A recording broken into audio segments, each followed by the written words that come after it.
Welcome to Geometry for AP. Tonight we're going to be talking about the second day of parallel line proofs.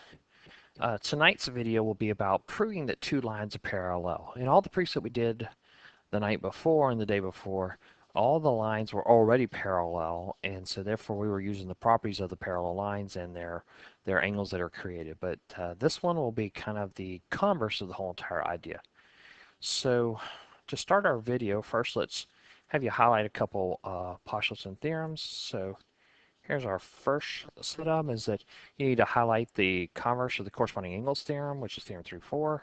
Theorem 3.5 is the converse of alternate interior angles theorem, which says, basically what this says, and what's so important about this, is it says, if the two lines cut by transversal and the corresponding angles are congruent, then you can say the lines are parallel. That's the key there. So then the lines are parallel. And the same thing happens down here. Then the two lines are parallel if you can prove the alternate interior angles congruent. So you got to prove that pair of angles congruent. So notice here, if this, then this. If this, then this. So here we have another two more theorems, and this kind of is the same kind of thing going on here. This one says here, if you can prove that 3 and 4 add to equal 180, then the two lines are parallel. This one says here, for the alternate exterior angles, if you can prove that one is semicongruent, then you can run it. Now this one says that you have to prove that the angles are supplementary. That means you have to say that angle 3 and angle 6 are supplementary, then the two lines are parallel. I don't want you to think that it's just 3 plus 6 is equal 180. You have to say they're supplementary. So there's something in here that's kind of missing that I want to make sure that you have in all the way. So you've got to say not just this, but that the angles are supplementary. Okay, just like right there, like it says. All right, and so that's the key to this one. And so here's our first proof. If you want to pause the video for a minute, you can pause the video and try this. Or you can watch me go through the first one. I remember, like in all proofs, I like to say, what can I do first? And then build it from there. All right. And so if I look at this problem here, in order to say these two lines are parallel, I'm going to have to prove some angles congruent or some angles add to 100. Now, I don't have the same side interiors, so I'm going to really have to do is I'm going to have to prove this angle and this angle right here are congruent. If I can prove those two angles are congruent, then I can say B and C are parallel. So I know that angle 2 and angle 3 equal 180. That was given to me. And I know that angle 1 and angle 2 are a linear pair. And that means angle 1 and angle 2 are supplementary. And that means angle 1 plus angle 2 equals 180. Now, that's all I can put in here. This is all I can prove right now. So let's look and see if there's any connections. And so the first thing I look at here is I see that, hey, they both have angle 2, and they're both equal to 180. Well, if two things are equal to the same thing, these are both equal 180, then those two things are equal to each other. So I can say angle 2 plus angle 3 equals angle 1 plus angle 2 because they're both equal to 180. I took out the 180 and replaced it. That's the substitution going on. So those two are connected that way. And remember we said they both had angle 2. So if I subtracted angle 2 from each side, wouldn't I have angle 3 is equal to angle 1? Well, isn't that what I'm trying to prove? Well, there's my connection right there. This is what I have to do to get my proof done. Because once I can say 3 and 1 are congruent or equal, then I can say the two lines are parallel. All right. So let's start off with that first linear pair thing right there. Remember, we've done this in the past in our other proofs. And so I just want to show you all three of those at one time. So remember, we go from here to here to here. And this is definition of a linear pair. All right. And then we have our linear pair postulate. All right. And then we have the definition of supplementary angles. And so these three things go together like this over and over again. This is why it's so important to know vocabulary. Okay? And so once I got to here, I've taken care of all of this so far. Now I got to go back and use the other given. So there's my given. All right, and so since it comes from the top, it is given, and it can come off that baseline. And so now I've got both these things equal to 180, so they can come together. So if this and this, then this statement, and so that statement is done by substitution. I took out the 180 and replaced it with the 2 and 3 from this one. And then we're going to go from that one. Remember we said that if we took off the angle 2 from each one? So if I take out 2 from both of those, that's subtraction property. All right. And so when the subtraction property is done, now, remember I said I have to prove that angle 1 and angle 3 are congruent. So then I've got to go from there to here. So I don't want to use that. I want to use my pen. So I go to here, and this is the definition of congruence. Remember, things that have the same measure are congruent, or things that are congruent have the same measure. So that definition goes both directions. And once I've said the two angles are congruent, I can finally go to my last statement, which is that AB is parallel to C. And so we go back and look at the picture and says, what kind of pair of angles were those? And those were alternate exteriors. So I say the converse, oops, I didn't put that, of the alternate exterior angles theorem. And there it is. That was my last reason. And there's my proof.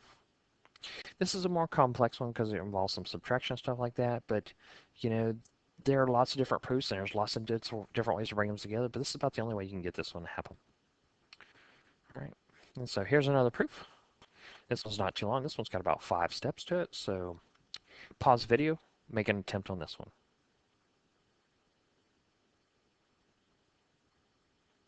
All right, so let's go and list what I know is true. I know angle 1 is congruent to angle 3. I've got B is parallel to C. So if I got B is parallel to C, that means this line is parallel to this one. Let's look for a connection. Any special angle pairs with those two lines, and we can see that angle 1 and angle 2. That means angle 1 and angle 2 are congruent because they are a corresponding pair. I can see that both of these have angle 1, which means I'm probably going to be able to bring both these together. So angle 3 is congruent to angle 2 by a little transitive property. And if I can say 3 and 2 are congruent, then A and D have to be parallel because those are the alternate exterior angles, and therefore I can say the lines are parallel if I can do that, like I did in the last proof. And so that's my proof. That's what I needed to do. Once I can prove this, I can say that A is parallel to D. It's going to take me straight to this. Now let's look at this. The order has to be right, so let's pay attention to the order. So, okay, I can't move 1 and 3. But I can switch this one, and instead of saying 1 and 2, how about I say angle 2 is congruent to angle 1, and then it'll be able to match up with the 1 and 3. And so remember that when you're working over here with this stuff that you know you can prove before you start building your proof, that gives you chances to move things around and change things before you start writing them. So there's my parallel, and there's my angles created by my parallel lines. So again, comes off the baseline, this is my given. All right, and then at least this, 1 and 2 are congruent because of the corresponding angles theorem. All right, and so that stops there. There's nothing else to go. So then I bring my other given in, or my first given here. And this is given. And now I can see they both have 1 here, and so I'm ready for the transitive property. So these two come together. Their order's right now. And so when I bring them together, I can say this is the transitive property. And if those two are congruent, I can finally say the two lines are parallel. And what was the special pair again? 2 and 3. That is the converse of the alternate exterior angles theorem. If you don't write converse there and you just write alternate exterior angles theorem, I will mark that wrong because that's not the right theorem. It is the converse of alternate exterior angles. Don't remember the theorems by their numbers. People don't know the numbers. The numbers are different in every book, so remember what the theorems say, and if they have a special name, like in this case, converse alternate exterior angles theorem. All right, and there's that proof. I think this one's going to be our last one. Yep, so pause the video, take a minute to look over this proof and see if you can build this proof. Okay. All right, so if I go to my given information, I got A is parallel to B. And so let's look what that will prove for me. Get that weird mark over there. So this one is parallel to this one, and so that really only gets me angle 1 and angle 3. And angle 1, angle 3 are actually, they're not congruent at all. That's not right. Angle 1 and angle 3 are same side interior. So that means angle 1 and angle 3 are supplementary. Okay, and so if they're supplementary, that means angle 1 plus angle 3 equals 180. Okay, well, I've got 1 and 3 equal 180. If I'm trying to prove C and D, these are my same side interior angles. In order to say those two lines are parallel, I got to say those two angles are supplementary. So I know 1 and 2 are congruent. So couldn't I take out the 1 and replace it with the 2? And so then wouldn't that be angle 2 plus angle 3 equals 180? And if 2 and 3 are added to equal 180, then I can say angle 2 and angle 3 are supplementary, which means I can say C is parallel to D because of the converse of the same side interior postulate. Okay, so I built my proof there. There's my connections here and here and here. And so I kind of built it over to the side. Looks like everything will line up just right, except for I may have to add a step into here because I need equality to substitute. So I like starting off with this parallel right here because that was a good place to go. So A is parallel to B, 3 and 1 are supplementary, and 3 plus 1 equal 180. All right, and so this was given. This is same side interior angles postulate. This is the one that's a postulate in our book. In the last book we had, that was a theorem, and corresponding was postulate, but not in this one. So this is definition. Oh, I don't know what happened there. I'll write it down here. Definition of supplementary angles. All right, and so that kind of stops that process there until I get the other one ready.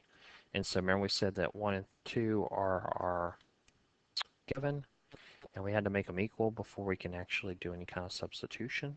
So this was given, and this is definition of congruence.